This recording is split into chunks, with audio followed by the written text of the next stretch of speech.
So my name is Ritika. I came to Canada about 6.5 years ago, and I came here primarily to pursue an education and kind of explore opportunities and possibilities. I currently work at Deloitte full-time. I am part of the human capital consulting team, and beyond that I also run my own organization called Redefined, which is catered towards empowering other immigrants like myself who came in and experienced challenges. Being an immigrant or a newcomer or international student, whatever you want to define that category as. And I think one of the key things that at least I realized was the perceived lack of credibility that I think comes with just being an outsider in many ways and being made to feel like an outsider. I think even this idea of us versus them, whether it is through analogies that people use or whether it is through comments that people may make, without even understanding the impact it can have on someone, you are made to feel in a way that, okay, I'm not of value because I cannot add to this conversation. And I think you eventually end up creating that distance yourself, where you don't then show up in rooms where there aren't people who look like you.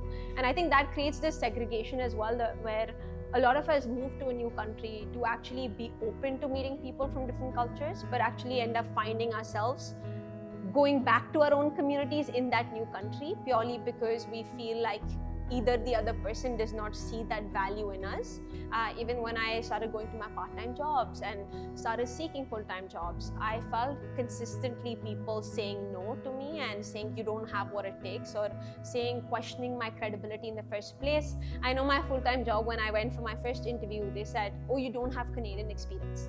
And I was like, can you define that for me? Because I have experience from back home. I've been working in this space for the last 2 years, and I've been going to a Canadian university for the last 4 years. Obviously, when I came in, my dream was never to wash dishes and clean floors, right? My dream was to become someone who I did not think I could be back home. One of my managers at my workplace once said to me that, Ritika, this is what your people are meant to do.